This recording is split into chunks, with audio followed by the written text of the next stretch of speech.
Le dernier quart d'heure de Smart Bourse, c'est le quart d'heure thématique. Le thème ce soir, c'est celui de l'électrification des véhicules personnels, le thème de la mobilité électrique. Et nous en parlons avec Paul Defroment, qui est analyste chez Bryan Garnier. Bonsoir et bienvenue, Paul. Merci beaucoup d'être là avec nous. Vous êtes co-auteur d'une étude en profondeur qui a été publiée récemment par Bryan Garnier. Justement, vous êtes plongé en profondeur sur ce thème de la mobilité électrique, avec un angle très intéressant qui est d'ailleurs un peu le trou dans la raquette encore, peut-être dans l'équation électrique pour le véhicule personnel, pour la voiture personnelle. On a tous en tête tous les facteurs qui s'alignent et qui vont conduire à l'adoption massive de la voiture électrique dans les prochaines années. Reste quand même un point d'interrogation qui est celui des bornes de recharge, Paul. Et c'est le sujet de l'étude que vous avez publiée, qu'on va essayer de résumer en 10 minutes avec vous. Quel est l'état des lieux, peut-être, le point de départ qu'on peut dresser quand on réfléchit et quand on analyse justement ce marché et les acteurs de ce marché des bornes de recharge en Europe? Le point de départ, il est déjà de faire un constat chiffré. C'est-à-dire qu'aujourd'hui, on sait qu'on a un déploiement massif des véhicules électriques à venir au cours des 10 prochaines années. On estime qu'on aura entre 7 et 10 millions de véhicules électriques en circulation en Europe à la fin de l'année 2022. Et ce chiffre doit être probablement multiplié par 10 d'ici 2030. Donc aux alentours de 70 à 100 millions de véhicules électriques en 2030. Et aujourd'hui, un des principaux freins à ce déploiement, c'est le manque de bornes de recharge. Ouais. Juste pour vous donner un ordre d'idée, on était à peu près à 380 000 bornes de recharge l'année dernière en Europe.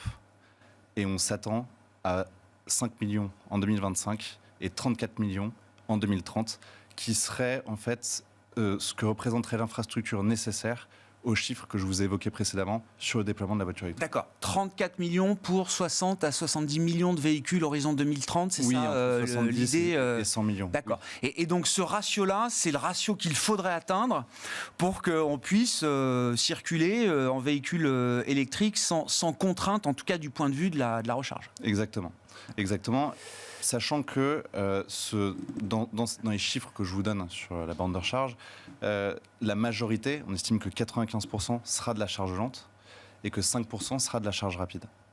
Mais ça reste évidemment des estimations. Aujourd'hui, on n'en est pas tout à fait sûr, mais c'est ce qui fait de plus en plus consensus. Ce sont ces chiffres de 5 millions en 2025 et 34 millions en 2030, et voire même plus loin, 65 millions en 2035. Ouais, d'accord. À partir de 2035, il y aura plus de la moitié des véhicules vendus qui seront des véhicules électriques. Tout à fait. C'est ça.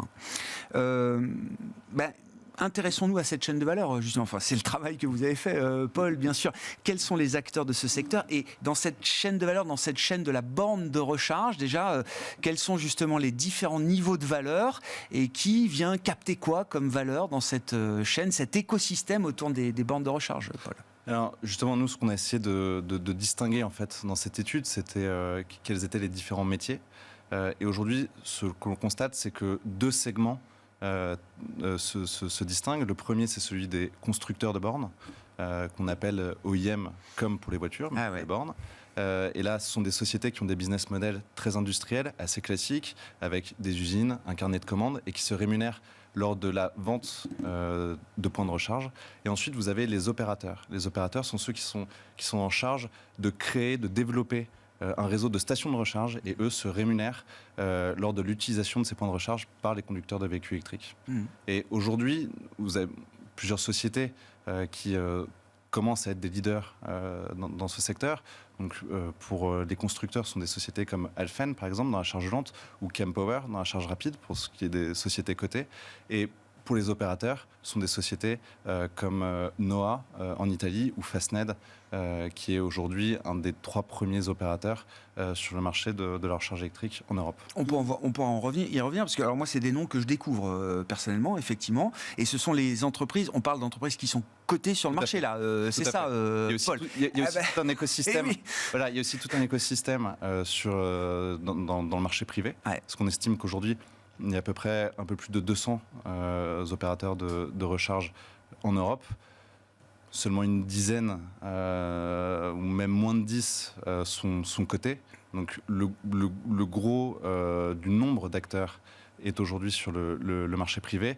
Simplement, c'est un marché qui va être amené à se concentrer de plus en plus et c'est ce qu'on commence à observer. Bien sûr.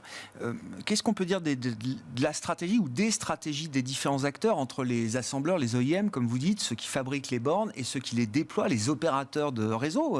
C'est des schémas qu'on connaît d'ailleurs dans d'autres industries. Est-ce qu'il y a plusieurs stratégies de ce point de vue-là, concurrentes peut-être d'ailleurs? Est-ce qu'on est déjà sur une standardisation peut-être en termes de fabrication, en termes de déploiement, de business model pour les opérateurs? Qu'est-ce qui fait la valeur justement là, de ces différents acteurs? Alors, la stratégie, évidemment, sont deux stratégies totalement différentes, puisque dans un cas, comme je vous le disais, ce sont des acteurs qui sont plutôt des acteurs industriels, qui et dans l'autre cas, ça va être plutôt des concessions. Pour ce qui est des constructeurs, ça va être évidemment de se concentrer sur la qualité de leur point de recharge dans un premier temps, parce qu'on s'est rendu compte que c'était, comme je dis souvent, une borne qui marche, c'est déjà un succès. Bah oui. Donc, et on voit aujourd'hui que c'est vraiment un point central, notamment pour des opérateurs qui vont être amenés à opérer le réseau et à s'occuper, à avoir des problématiques de maintenance. Donc ça, c'est la première problématique des constructeurs. Et la deuxième, ça va être de sécuriser des parts de marché dans un marché qui est extrêmement dynamique. C'est de se placer comme un acteur incontournable et de pouvoir jouer sur les volumes pour ensuite jouer, être compétitif au niveau des prix. Pour les opérateurs, ça va être différent. L'idée va être de sécuriser des emplacements. C'est ça ce qui est clé, parce qu'aujourd'hui, vous avez une course justement pour sécuriser ces emplacements et pour être justement le mieux placé par rapport au déploiement du trafic de véhicules électriques au cours des prochaines années. C'est quoi les emplacements qui sont recherchés? Est-ce qu'on cherche à coller au réseau de stations-service existantes pour les véhicules thermiques?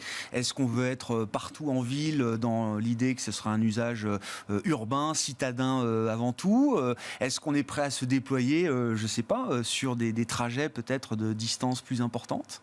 Alors, en fait, on s'aperçoit que tout ceci est un marché quand même assez jeune, donc il n'y a pas de règles. Il n'y a pas de vérité encore. Voilà, il n'y a pas encore de règles prédéfinies. On constate certaines évolutions. Alors, au début, on pensait que la charge rapide serait réservée en fait aux autoroutes, pour des questions d'énergie délivrée, pour des questions d'investissement, de génie civil, etc. Charge rapide, en 20-30 minutes, on peut recharger à 70-80% à peu près, ou 70%, on va dire. Ça dépend de la capacité délivrée et de la batterie du véhicule. Mais c'est une petite vingtaine de minutes quand même on parle pause de minutes, sur l'autoroute. Là où pour la charge lente, on parle d'heures. Et on pensait que la charge lente, ce serait dans les villes, à la maison, et la charge rapide à l'extérieur. Et en fait, on se rend compte que finalement, on va avoir un besoin de charge rapide aussi en ville, parce que vous avez des sociétés de livraison, parce que vous avez des sociétés de taxi, parce que vous avez aussi la mobilité lourde qui va avoir besoin de ces hyperchargeurs. Donc, c'est pas aussi segmenté que ce à quoi on s'attendait. Ce qui est sûr, c'est que le gros du volume en nombre de points de recharge, ce sera la charge lente. Par contre, en valeur de marché, en milliards d'euros, là, c'est beaucoup plus équilibré parce que un point de charge lente, c'est autour de 1 000 euros, là où un point de charge rapide, ça peut monter jusqu'à 80 000 euros. Ah oui. Sur le territoire européen, les pays nordiques, scandinaves, sont ceux qui sont les plus avancés en termes de maillage, de développement de ces infrastructures aujourd'hui. Paul, je ne dis pas de bêtises. Non, pas du tout. C'est la Norvège, notamment, et la Hollande. La Hollande est un acteur très, très important de ce marché. D'ailleurs, on constate que plusieurs sociétés leaders du marché sont les sociétés hollandaises, parce qu'en général, ces acteurs se développent d'abord sur un marché domestique. Le marché est tellement important, le besoin est tellement réel et immédiat, que les acteurs se concentrent d'abord sur leur marché domestique. Donc, des sociétés comme Alfen et Fastned sont hollandaises. Des sociétés néerlandaises. Voilà, mais qui sont amenées évidemment à se développer partout en Europe. Et aujourd'hui, on voit des acteurs qui sont une espèce de champions domestiques, si je puis dire. On a Podpoint au Royaume-Uni, on a des sociétés privées comme Electra en France, on a Noah en Italie, Zunder en Espagne. Donc beaucoup d'acteurs émergent dans le marché de la charge rapide. Comment ces boîtes sont valorisées par le marché boursier, notamment aujourd'hui, Paul? Encore une fois, si c'est une première indication d'une histoire qui débute, j'entends. Alors, elles sont plutôt correctement valorisées. C'est un marché qui... les valorisations sont quand même assez élevées parce qu'il y a une certaine mode. Et donc, comme tous les secteurs qui sont à la mode, il y a peu de sociétés cotées. Donc c'est rare. Si aujourd'hui, vous êtes un gérant de portefeuille et vous voulez être présent sur ce marché, vous n'avez pas aujourd'hui beaucoup de choix, ce qui fait qu'on a des valorisations qui sont quand même assez élevées. Maintenant, il y a aussi un premium, je pense, parce que, en tout cas pour les constructeurs, et je pense que la même chose, on observera la même chose pour les opérateurs, c'est que ce sont des sociétés qui font partie de ce qu'on appelle les clean tech, donc très ESG, puisque ça vise à limiter les émissions de CO2, et qui en plus de ça sont rentables. Donc avec des profils en fait qui sont loin de sociétés qui sont plus conceptuelles, où la croissance se concentre vraiment... C'est pas des concepts stock là. Non. C'est des boîtes rentables. Exactement. Ah ouais, j'entends. Et vous dites, ce dont on parle là, c'est juste la partie émergée de l'iceberg. Le gros est encore dans les marchés privés, dans les marchés non cotés. Le gros des acteurs qui seront peut-être cotés ou non d'ailleurs demain, mais le gros des acteurs qui feront aussi ce marché des bornes de recharge sont encore des acteurs privés. Oui. Il se passe beaucoup de choses sur le marché privé, beaucoup de transactions, certaines opérations de consolidation également. Donc, je pense, il y aura un phénomène à un moment ou à un autre d'introduction en bourse. Je pense que je serais étonné de voir dans 3 ou 4 ans le même nombre d'acteurs cotés sur le marché. Oui, on l'espère, oui, parce que vu l'ampleur de la tâche, effectivement, ce serait bien qu'il y ait des acteurs importants qui apparaissent, qui soient visibles et qui deviennent des noms connus, effectivement, des investisseurs. Merci beaucoup, Paul. Merci pour cette étude approfondie que vous avez menée chez Bryan Garnier sur cette mobilité électrique et le point central, désormais, des bornes de recharge. Paul Defroment, analyste chez Bryan Garnier, était l'invité du quart d'heure thématique de Smart Bourse ce soir sur Bismart.